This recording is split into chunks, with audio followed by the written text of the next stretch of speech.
Milí přátelé, drazí štramberáci, právě před malou chvílí jsme otevřeli nové dětské hřiště, a to u nás ve Štramberku, a to konkrétně tady na farní zahradě v Orelském sportovním a volnočasovém areálu.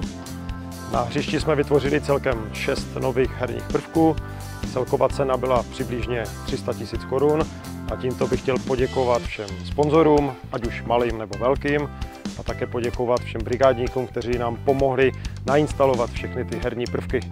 Věříme, že mnohé rodiny ze Štramberka si užijí toto místo a jak jsme slíbili, areál bude volně k dispozici, a to zdarma pro všechny, jste tedy srdečně zváni.